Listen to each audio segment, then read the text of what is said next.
നമ്മുടെ കുട്ടികളിൽ hyper activity ഇപ്പൊ വളരെ കോമൺ ആയിക്കൊണ്ടിരിക്കുകയാണല്ലോ. എന്താണ് ഇതിന് പ്രധാന കാരണം? ഹൈപ്പർ ആക്ടിവിറ്റി ADHD അല്ലേ, attention deficit hyper active disorder. ഇത് ശരിക്കും നമ്മുടെ തലച്ചോറിന്റെ ബാധിക്കുന്ന ഒരു ന്യൂറോ ടോപ്പിക് അല്ലെങ്കിൽ ന്യൂറോപ്പതിക് ഡിസോർഡർ എന്ന് വേണമെന്നുണ്ടെങ്കിൽ പറയാം.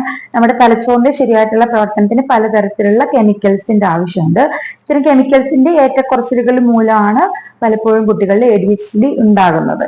അപ്പൊ പല പെൺകുട്ടികളെ അപേക്ഷിച്ച് ആൺകുട്ടികളിലായിരിക്കും ഈ ഒരു ADHDയുടെ പ്രസൻസ് കൂടുതലായിട്ടും വരുന്നത്. ഇതിന്റെ പ്രധാന കാരണം, പ്രോപ്പർ കാരണം ഇപ്പോഴും നമുക്ക് മനസ്സിലാക്കാൻ പറ്റിയിട്ടില്ല. എന്നാലും കാരണങ്ങളിൽ പറയുന്നത് ചിലപ്പോ ഒരു ജനന സമയത്ത് ഡെലിവറി ടൈമില് ബ്രെയിനിൽ ഉണ്ടാകുന്ന ചില ട്രോമാസ്, അതുപോലെ തന്നെ അമ്മമാര് പ്രഗ്നന്റ് ആയിട്ടിരിക്കുന്ന സമയത്ത് അവര് ഡ്രഗ്സ് ഒക്കെ ഉപയോഗിക്കുകയാണെന്നുണ്ടെങ്കിൽ, മദ്യവോ മയക്കുമരുന്നൊക്കെ ഉപയോഗിക്കുകയാണെന്നുണ്ടെങ്കിൽ, അതുപോലെ തന്നെ അവർക്ക് മാനസികമായിട്ട് ഒരുപാട് ഇമോഷണലി ഒരുപാട് പ്രശ്നങ്ങൾ അനുഭവിക്കേണ്ടി വരികയാണെന്നുണ്ടെങ്കിലൊക്കെ ADHD ഉള്ള കുട്ടികൾ ഉണ്ടാവാനുള്ള സാധ്യതയുണ്ട്. പിന്നെ ജനറ്റിക്സ്, പാരമ്പര്യമായിട്ട് നമ്മുടെ വീട്ടിൽ ആർക്കെങ്കിലും ഇത്തരത്തിലൊരു രോഗം ഉണ്ടെന്നുണ്ടെങ്കിൽ അത് കുഞ്ഞുങ്ങളിലേക്ക് വരാനുള്ള സാധ്യത വളരെ കൂടുതലാണ്. പിന്നെ ജീവിത ചുറ്റുപാടുകൾ, കുഞ്ഞുങ്ങൾ ജീവിച്ചു വരുന്ന ചുറ്റുപാടുകൾ ഈ ഒരു രോഗം അവരിൽ ഡെവലപ്പ് ചെയ്യാനായിട്ട് ഒരു സാധ്യത ഉണ്ടാക്കുന്നുണ്ട്. പോഷകാഹാരക്കുറവും ഒരു പരിധിവരെ കാരണമാകാറുണ്ട്. മൊബൈൽ ഫോൺ ഒരു കാരണമാകുന്നുണ്ടോ?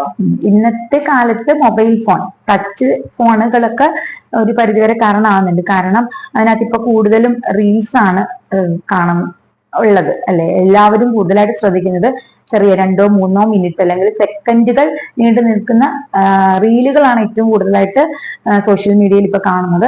അതുകൊണ്ട് തന്നെ ഒരു കോൺസെൻട്രേഷൻ ഒരു 2-3 സെക്കൻഡിൽ കൂടുതൽ നിലനിർത്താനുള്ള ഒരു പ്രവണത കുട്ടികളിൽ കുറഞ്ഞു വരാനുള്ള സാധ്യത വളരെ കൂടുന്നു. അതുപോലെ തന്നെ സ്ക്രോൾ ചെയ്ത് വിടുകയാണ് ചെയ്യുന്നത്. അതും ആ ഒരു ഇമ്പൾസിവിറ്റിനെ അല്ലെങ്കിൽ ഒരു ഹൈപ്പർ ആക്ടിവിറ്റിനെ ഒക്കെ ഹൈലൈറ്റ് ചെയ്യുന്നുണ്ട്. അപ്പം മൊബൈൽ ഫോൺ ഒരു പരിധിവരെ കാരണമാകാറുണ്ട്. എന്തൊക്കെ ലക്ഷണങ്ങളാണ് കുട്ടികളിൽ കാണുന്നത്? ADHDയുടെ ലക്ഷണങ്ങൾ ഏറ്റവും പ്രധാനമായിട്ട് 3 ഒന്നാമത്തേത് അറ്റൻഷൻ കുറയുന്നു. അതായത് അവർക്ക് ഒരു കാര്യത്തിൽ ശ്രദ്ധിക്കാൻ കഴിയില്ല. അവരുടെ കോൺസെൻട്രേഷൻ, അവർ ശ്രദ്ധ കേന്ദ്രീകരിക്കാനുള്ള കഴിവ് വളരെയേറെ കുറഞ്ഞു പോകുന്നു. 2-3 മിനിറ്റ് അല്ലെങ്കിൽ ഒരു സെക്കൻഡ് പോലും അവർക്ക് ഒരു കാര്യത്തിൽ ശ്രദ്ധ കേന്ദ്രീകരിച്ച് ഇരിക്കാനായിട്ട് കഴിയുന്നില്ല. പലപ്പോഴും ഈ സ്കൂളിലേക്ക് പോകുന്ന സമയത്തായിരിക്കും അധ്യാപകരായിരിക്കും ഇവരിലുള്ള ആ ഒരു ADHD പലപ്പോഴും കണ്ടെത്തുന്നത്. അപ്പൊ ഇവര് നല്ല ബുദ്ധിയുള്ള കുട്ടികളൊക്കെ ആയിരിക്കും. പക്ഷെ ഇവരുടെ ശ്രദ്ധ ഇവർക്ക് ഒന്നിലും ചെലുത്താൻ പറ്റുന്നില്ലാത്ത കാരണം ഇവരുടെ അക്കാദമിക് പെർഫോമൻസ് ഒക്കെ വളരെയേറെ കുറയുന്നു.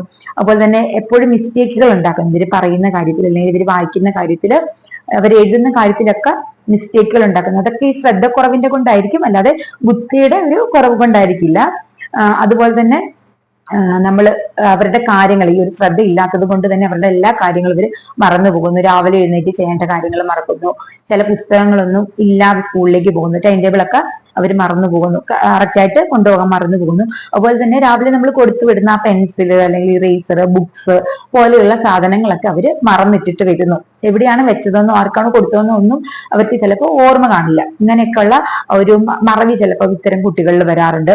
പിന്നെ രണ്ടാമത് പറയുന്നത് ഹൈപ്പർ ആക്ടിവിറ്റിയാണ്. ഹൈപ്പർ ആക്ടിവിറ്റി എന്ന് പറഞ്ഞിട്ടുണ്ടെങ്കിൽ ഭയങ്കര റെസ്റ്റ്ലെസ് ആയിരിക്കും. ഒരിടത്തും ഒരു 2-3 സെക്കൻഡ് ഇവർക്ക് അടങ്ങിയിരിക്കാൻ പറ്റത്തില്ല. സ്കൂളിലേക്കൊക്കെ പോകുമ്പോൾ ടീച്ചർമാർ പറയുന്ന ഒരു പ്രധാന കംപ്ലൈന്റ് ആയിരിക്കും, കുട്ടി ഒരിടത്ത് അടങ്ങിയിരിക്കുന്നില്ല, ക്ലാസ് മൊത്തം ഓടിക്കളിച്ച് നടക്കുന്നു. ഇപ്പം ഒരു ബെഞ്ചിൽ നോക്കുകയാണെന്നുണ്ടെങ്കിൽ അടുത്ത സെക്കൻഡിൽ അടുത്ത ബെഞ്ചായിരിക്കും. അതുപോലെ തന്നെ ഫുൾ ടൈം വർത്തമാനമാണ്. അടുത്തിരിക്കുന്ന കുട്ടികൾക്ക് സ്വൈര്യം കൊടുക്കാത്ത രീതിയിൽ ഇങ്ങനെ വർത്തമാനം പറഞ്ഞുകൊണ്ടിരിക്കുന്നു. അടുത്തിരിക്കുന്ന കുട്ടികളെ ഉപദ്രവിക്കുന്നു. ഇതൊക്കെ ഒരു ഹൈപ്പർ ആക്ടിവിറ്റിയുടെ ഭാഗമായിട്ട് വരുന്നതാണ്. അതുപോലെ തന്നെ നമ്മളിപ്പോ കുഞ്ഞിനെയും കൊണ്ട് ഒരു സ്ഥലത്ത് പോവുകയാണെന്നുണ്ടെങ്കിൽ അവരുടെ കയ്യിൽ നിന്ന് നമുക്ക് വിടാൻ പറ്റില്ല. വിട്ട് കഴിഞ്ഞിട്ടുണ്ടെങ്കിൽ കുട്ടി ഒന്നെങ്കിലും ഇങ്ങോട്ടെങ്കിലും ഓടിപ്പോകും. അല്ലെന്നുണ്ടെങ്കിൽ അവന്റെ കയ്യിലും കാലിലും ഒക്കെ എത്തുന്ന സ്ഥലത്ത് എന്താണോ ഉള്ളത് അതെല്ലാം വലിച്ചു പറിച്ച് താഴെയിട്ട് അത് പൊട്ടിച്ച് അങ്ങനെ ഒരു ആകം നാശമാക്കും. അതൊരു ഹൈപ്പർ ആക്ടിവിറ്റിയുടെ ഭാഗമായിട്ട് വരുന്നുണ്ട്. പിന്നെ ഇമ്പൾസിവിറ്റി ആണ്. ഇമ്പൾസിവിറ്റി എന്ന് പറഞ്ഞിട്ടുണ്ടെങ്കിൽ എടുത്തടിച്ച പോലെ പ്രതികരിക്കുക. അപ്പോ എന്താണ് ചെയ്യാൻ പോകുന്നതെന്ന് പറയുന്നതിന് ഇപ്പുറം തന്നെ ആ കാര്യവും ചെയ്തിട്ടുണ്ടായിരിക്കും. ആരെങ്കിലും എന്തെങ്കിലും പറയുന്നതിന് മുമ്പ് തന്നെ അവൻ ഒന്നെങ്കിൽ എടുത്തടിച്ച പോലെ ഉത്തരം പറഞ്ഞിട്ടുണ്ടായിരിക്കും. ആരാണ് പറയുന്നതെന്നോ എന്താണ് പറയുന്നതോ എന്നോ അല്ലെങ്കിൽ ആരോടാണ് പറയുന്നതെന്നൊന്നും അവൻ ചിന്തിക്കില്ല. അതിനിപ്പുറം തന്നെ അവന്റെ ഭാഗത്തു നിന്നുള്ള റെസ്പോൺസ് വന്നിട്ടുണ്ടായിരിക്കും. അതുപോലെ ചെയ്യുന്ന കാര്യങ്ങൾക്കകത്താണെങ്കിലും അവൻ വളരെ ഒട്ടും മുൻവിചാരമില്ലാതെ കാര്യങ്ങൾ ചെയ്യുകയും പ്രവർത്തിക്കുകയും പറയുകയും ഒക്കെ ചെയ്യും. ഇതൊക്കെയാണ് ഹൈപ്പർ ആക്ടിവിറ്റിയുടെ ഏറ്റവും പ്രധാനപ്പെട്ട അല്ലെങ്കിൽ ഏറ്റവും കോമൺ ആയിട്ട് കണ്ടുവരുന്ന ലക്ഷണങ്ങൾ.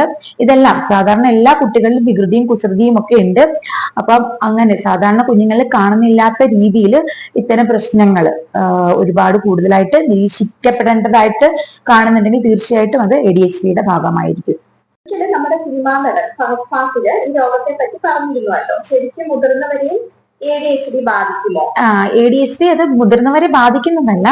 ചെറുപ്പകാലത്ത് ഈ ADHD രൂപപ്പെട്ട കുഞ്ഞുങ്ങളിൽ അത് പ്രോപ്പറായിട്ട് ചികിത്സിക്കാത്തത് കാരണം, അല്ലെങ്കിൽ അത് പാരന്റ്സോ അല്ലെങ്കിൽ ടീച്ചേഴ്സോ മൈൻഡ് ചെയ്യാതെ വിട്ടത് കാരണം, അവരുടെ ആ ഒരു പ്രായത്തിൻ്റെതാണ് എന്നുള്ള രീതിയിൽ അതിനെ വില കുറച്ച് കണ്ടിട്ട് വിട്ടത് കാരണം അവര് മുതിർന്നു കഴിഞ്ഞപ്പോ അവരിൽ രൂപപ്പെട്ട ആ ഒരു എന്താണ് പ്രശ്നങ്ങളായിരിക്കും മുതിർന്നവരിൽ കാണുന്ന ADHD.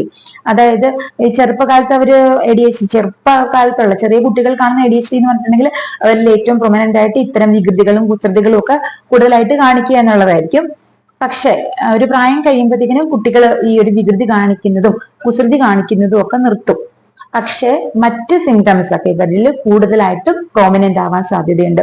അതായത് നേരത്തെ പറഞ്ഞതുപോലെ ഹൈപ്പർ ആക്ടിവിറ്റി, അല്ലെങ്കിൽ ആ ഒരു ഇമ്പൾസിവിറ്റി, പിന്നെ ഈ ഒരു മറവി, കോൺസെൻട്രേറ്റ് ചെയ്യാൻ കഴിയുന്നില്ലാത്ത ആ ഒരു സാഹചര്യങ്ങളൊക്കെ കൂടുതലായിട്ട് ഇതാകാൻ സാധ്യതയുണ്ട്. അത് അവരുടെ ജീവിതത്തിനെ വളരെ പ്രശ്നമാക്കും. അപ്പം ഒരു ജോലിയിലേക്ക് പോയി കഴിഞ്ഞിട്ടുണ്ടെങ്കിൽ അവിടെ അവർക്ക് കറക്റ്റായിട്ട് കോൺസെൻട്രേറ്റ് ചെയ്യാൻ പറ്റുന്നില്ല. അവർക്ക് കിട്ടിയ ആ ഒരു ജോലിയിൽ ശ്രദ്ധ കേന്ദ്രീകരിക്കാൻ പറ്റുന്നില്ലാത്തത് കൊണ്ട് തന്നെ ജോലി സ്ഥലത്ത് ഒരുപാട് പ്രശ്നങ്ങൾ ഉണ്ടാകുന്നു.